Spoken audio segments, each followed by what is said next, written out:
Ya, kita lihat sendiri pemerintah semakin serius dan tertata ya dalam mencanangkan regulasi tentang pengawasan dan pengaturan kripto di Indonesia. Setelah akhir tahun lalu, Desember 2022, RUU P2SK disahkan dan OJK akhirnya mendapat mandat untuk pengawasan kripto di Indonesia. Kali ini berita terbarunya adalah mengenai peluncuran bursa kripto yang dinyatakan langsung oleh Mendak RI Zulkifli Hasan akan segera diluncurkan di tahun ini. Nah, di pagi ini saya akan mengajak Anda untuk flashback sedikit tentang Crypto 101 dari bagaimana sejarah kripto di dunia dan Indonesia.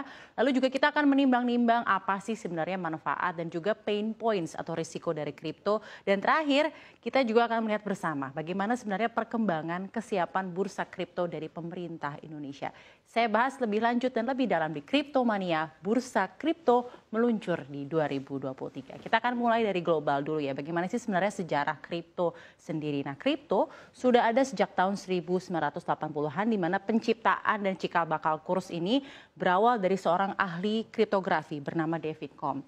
Nah, David Combe ini menciptakan cikal bakal e-cash atau uang elektronik. Nama beliau jadi David Combe yang pada tahun 1980 algoritma dari enskripsi pertama untuk transaksi cash digital dicanangkan oleh David Combe. Lalu pada tahun 1990 beliau juga menerbitkan yang namanya adalah DigiCash. Namun inovasi tersebut gagal berkembang dengan pesat.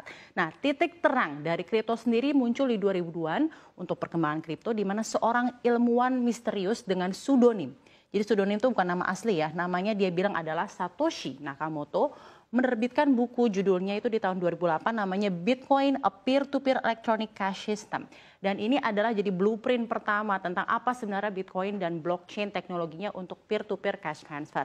Setahun kemudian, Satoshi, ilmuwan pseudonym ini merilis perdana mata uang kripto yang namanya Bitcoin. Pas kita pernah dengar ke publik dan pelepasan Bitcoin ini jadi cikal bakal dan juga mendapat dukungan dari pelaku kriptografi dengan pesat dan pada 2010 lah semuanya menjadi terlihat dan bermunculan di mana ada mata uang kripto lainnya yang kita tahu ada berkembang banyak dan saat ini itu juga berkembang pesat. Bagaimana di 2022 di Indonesia sendiri kita lihat per 2022 kita tahu ada RUU P2SK lalu juga Indonesia sendiri kripto memang sangat marak ya diperagangkan di Indonesia selama beberapa tahun terakhir, bahkan dari Menteri Keuangan Sri Mulyani sendiri sempat bilang dengan fenomena yang namanya crypto boom.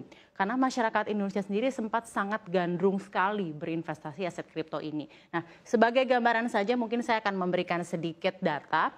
Tahun 2022 lalu transaksi di aset kripto itu ada sekitar 290 triliun. Ini sangat banyak, walaupun sebenarnya kalau dibandingkan dari 2021 ini anjlok, karena di 2021 ini sudah mencapai 895 triliun.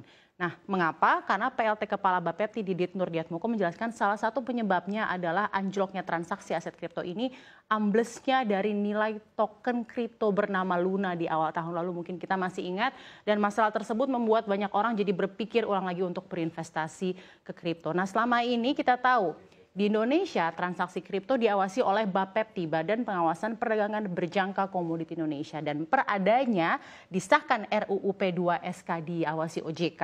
Jadi kripto ini akan diawasi under Otoritas Jasa Keuangan di bawah wewenang dari Kepala Eksekutif OJK yang baru, yaitu Kepala Eksekutif Pengawas Inovasi Teknologi Sektor Keuangan, Aset Keuangan Digital dan Aset Kripto. Jadi akan memang sudah ada regulasi terbaru, bahkan akan ada pengangkatan kepala eksekutif baru dari OJK untuk pengawasan kripto di Indonesia. Nah, sekarang kita melihat bersama, sebenarnya hal positif dari kripto itu apa saja sih? Pertama tentunya adalah kemudahan bertransaksi dan pemangkasan birokrasi serta proses administrasi karena memang peer to peer.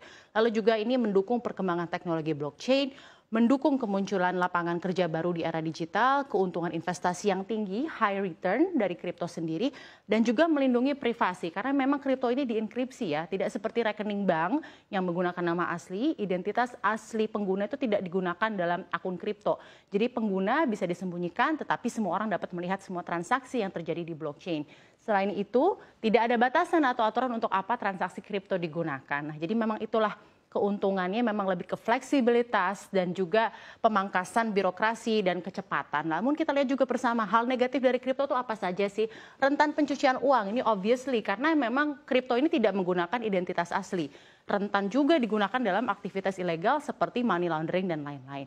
Lalu juga kita lihat risiko utama yang memang sangat diperhatikan sekarang pelaku pasar adalah volatilitas tinggi ya. It comes with high return ya juga high risk ya kita tahu sendiri. Jadi memang ini ada two sides of coin ya. Nilai mata uang kripto bisa tiba-tiba naik atau turun secara drastis dalam waktu yang singkat, kita ketahui bersama. Dan tidak seperti currency resmi, nilai kripto sulit diprediksi karena memang tidak begitu banyak kripto yang punya underlying asset. Dan selanjutnya adalah tidak berlaku untuk jual beli jasa di Indonesia. Kan Gubernur Bank Indonesia Peri Warjio juga sudah tegaskan bahwa kripto sendiri tidak bisa digunakan sebagai alat pembayaran yang sah di Indonesia, meski uang kripto tidak bisa digunakan sebagai alat pembayaran juga, tetapi keberadaannya tidak ilegal di Indonesia. Jadi kripto dapat disimpan maupun diperjualbelikan hanya sebagai aset. Nah selanjutnya, berita baik untuk kriptomania di Indonesia adalah bursa kripto akan meluncur.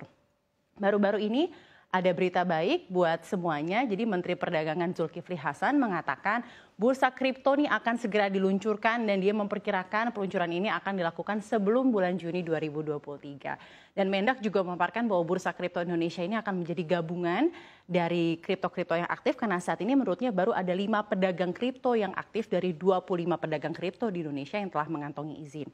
Nah, untuk rencananya sendiri memang sudah terdengar digaungkan sejak akhir 2021 namun terus tertunda hingga akhir 2022. Namun di satu sisi Wamendak Jerry Sambuaga juga mengatakan saat ini bursa bagaimana sih progresnya, sekarang sedang proses melakukan verifikasi, validasi dan tentunya prosedural untuk memastikan agar bursa kripto ini diluncurkan saat semuanya sudah komplit dan jelas. Dan juga Wamen menekankan mengenai bursa kripto ini ia tidak mau ada step by step, ada tahapan-tahapan yang tidak diselesaikan karena memang fokus dari Kementerian Perdagangan melalui Bapepti adalah perlindungan bagi konsumen dalam bertransaksi aset kripto. Nah tentunya kita harapkan industri aset kripto ini akan semakin tertata dengan kehadiran bursa kripto di Indonesia. Dan di sisi lain kita juga berharap pemerintah Indonesia tidak hanya terus menata regulasi tentang pengawasan kripto di Indonesia, tetapi juga di satu sisi gencar mendukung edukasi terkait kripto sehingga diharapkan masyarakat bisa memahami two sides of coin dari risiko investasi kripto. Tak hanya fokus pada keuntungannya saja.